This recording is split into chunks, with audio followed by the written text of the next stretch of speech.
ओम शांति। आज है 30 जनवरी 2024 की साकार मुरली। ओम शांति। बाप दादा, मीठे बच्चे, अब तुम्हारी सुनवाई होती है। बाप दुख से निकालकर सुख में ले जाते हैं। अभी तुम सबकी वानप्रस्थ अवस्था है, वापस घर जाना है। प्रश्न है, सदा योग युक्त रहने और श्रीमत पर चलने की आज्ञा बार बार हर बच्चे को क्यों मिलती है? क्योंकि अभी अंतिम विनाश का दृश्य सामने है और करोड़ों मनुष्य मरेंगे, नेचुरल कैलेमिटीज़ होंगी। उस समय स्थिति एक रस रहे, सब दृश्य देखते भी मिरुआ मौत मलू का शिकार ऐसा अनुभव हो, उसके लिए योग युक्त बनना पड़े। श्रीमत पर चलने वाले योगी बच्चे ही मौज में रहेंगे। उनकी बुद्धि में रहेगा कि हम तो पुराना शरीर छोड़कर अपने स्वीट होम जाएंगे। ओम शांति। अब रूहानी बाप क्या समझाते हैं बच्चों को? रूहों को, क्योंकि रूहों ने ही भक्ति मार्ग में याद किया और सब उस परमपिता यानी शिव बाबा को पूजते थे। उनसे कहना क्या मांगना चाहते हैं पता ही नहीं, पूजते थे। शंकराचार्य भी पूज रहे हैं, उनको बड़ा समझ लेते हैं। कोई धर्म स्थापक भी आता है तो वो भी पुनर्जन्म लेते लेते नीचे उतरते हैं। अभी तो सबकी पिछाड़ी में वानप्रस्थ अवस्था है, तुम सबको वापस ले जाता हूँ। ये बाबा कहते हैं कि जरूर दुखी हो तभी तो बुलाया है पतित पावन, आओ दुख हरता सुख करता। तो ये छी पुरानी शरीर में ही आना पड़ता है परमपिता को, तो वो भी तमो प्रधान शरीर में। सतो प्रधान दुनिया में बाबा को कोई याद नहीं करता। बुद्धि से काम लेना है कि सतयुग में आदि सनातन देवी देवता धर्म होगा। सत्संगों में तो सिर्फ शास्त्र पढ़ते हैं और नीचे ही आते चले जाते हैं। तो बाबा ने कहा कितनी बेचारी अबलाएं हैं जो कुछ भी नहीं जानती कि वापस घर जाना है। यहाँ तो पुनर्जन्म ही होता रहता है। अभी तो अनेक धर्म है, स्वर्ग में एक ही धर्म था। तो किसी की बुद्धि में ये बातें कभी कभी नहीं ठहर पाती। इसको कहा जाता है घोर अंधियारा। बाबा क्या करवाते हैं? घोर सोजरा। तुम बच्चों की बुद्धि में रोशनी है, तुम मंदिरों आदि में जाते हैं और तुम कहेंगे कि हम शिव बाबा के पास जाते हैं, ये लक्ष्मी नारायण हम ही बनते हैं। अब भक्ति मार्ग की बातें अलग हैं, क्योंकि रचता और रचना के आदि मध्य अंत को नहीं जानते। ऋषि मुनि आदि कहते हैं कि हम नहीं जानते, तुम भी पहले नहीं जानते थे। ये पुरानी दुनिया है, सारे विश्व में अभी भक्ति का बोलबाला है। कितने मनुष्य है।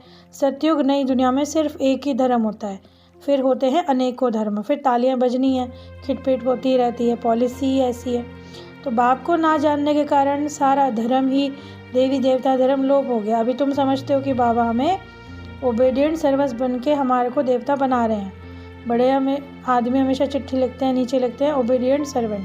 तो बाप भी कहते हैं हम हैं आपके ओबेडिएंट सर्वेंट। दादा भी कहते हैं हम फिर 5000 वर्ष के बाद पुरुषोत्तम संगम युग में आता हूँ, फिर बच्चों की सेवा आदि करता हूँ।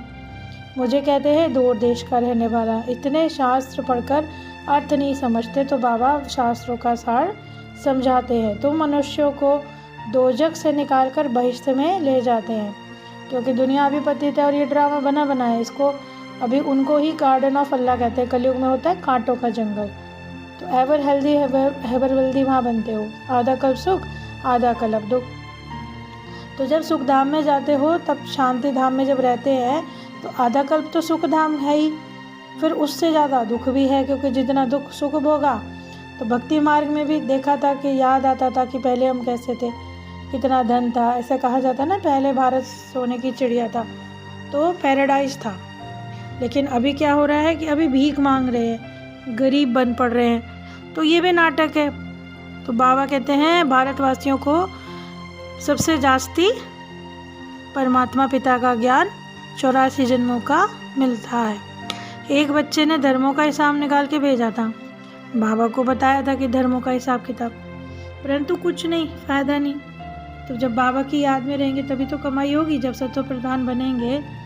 क्योंकि जब बाबा से वर्षा लेने का वादा है, तो बताए हैं ना कि बाप फिर से तुमको सुखधाम ले जाते हैं पावन बनाकर। तो इस समय एक्टर सब हाजिर हैं, कोई फ़र्क नहीं पड़ सकता। आत्मा तो अविनाशी है। तो बाबा कहते हैं आत्मा कभी नहीं मरती। तुम्हारे जो इतने करोड़ों आत्माओं को जाना है, तो सबके शरीर ख़त्म होते हैं, आत्मा नहीं किसी की भी। तुम आत्माओं का कुछ नहीं है कि भाई आत्मा ख़त्म हो गई, आत्मा जला दी गई। होली का दहन में जो बनाते हैं वो भी इस शरीर का ही यादगार है। तुम जानते हो कि पूज्य थे, फिर पुजारी बन गए। अर्थक्वेक आदि में खलास हो जाता, कैसे गांव के गांव ख़त्म हो जाते हैं। समुद्र को सुखाया, तो खारे पानी सतयुग में नहीं होते, ये रहेंगे ही नहीं। एक ही उछल आई और सब खत्म, करोड़ों मनुष्य एक साथ मरेंगे। जब बाबा ने शुरुआत में कहा ना कि मतलब एकदम तुम्हें ऐसे देखने को मिलेगा कि जो मिरुआ मौत मल्लू का शिकार, जो लोग समझते हैं कि आफतें आनी है, तो उस समय भी बच्चे तो मौज में होंगे।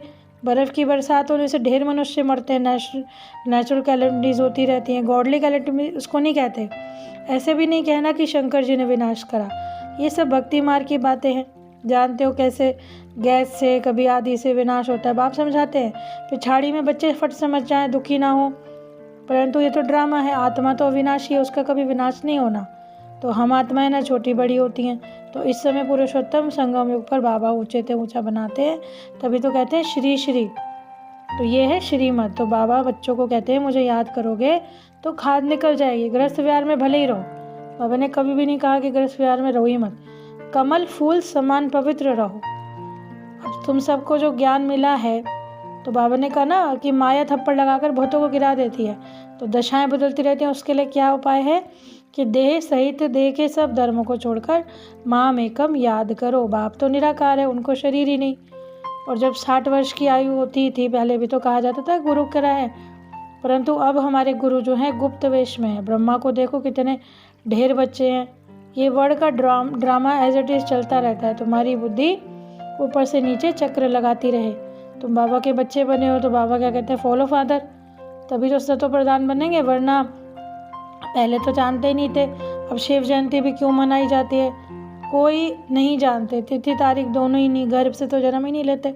तो बाप ने कहा है अपने को आत्मा समझो और अशरीरी आए थे पवित्र बनकर, फिर अशरीरी होकर जाना है। तो बाबा की डायरेक्शंस को मानना है।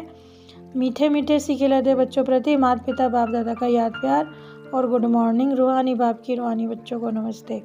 हम रूहानी बच्चों की रूहानी माता पिता बाप दादा को याद प्यार, गुड मॉर्निंग और नमस्ते नमस्ते। शुक्रिया बाबा। धारणा के लिए मुख्य सार है, लाइट हाउस बनकर सबको रास्ता बतलाना है, बुद्धि हाथ से निकाल कर बेहद में रखनी है, स्वदर्शन चक्रधारी बनना है, क्योंकि अब वापस घर जाना है। अब वानप्रस्थ अवस्था में सतो प्रधान बनने का पूर्ण पुरुषार्थ करना है, टाइम वेस्ट नहीं करना है। वरदान है, संबंध संपर्क में आते डायमंड बनकर डायमंड को देखने वाले बेदाग डायमंड भाव। तो बाप दादा की श्रीमत है कि पहले तो डायमंड बनो, तो डायमंड को तो देखना ही है। जैसे कोई आत्मा काला कोयला तमोगुणी हो, लेकिन आपकी दृष्टि पड़ने से उसका कालापन कम हो जाए। अमृत वेले से रात तक जितने भी संपर्कों में आओ, सिर्फ डायमंड से बनकर डायमंड को देखो। किसी के विघ्न स्वभाव के वश डायमंड पर दाग न लगाओ।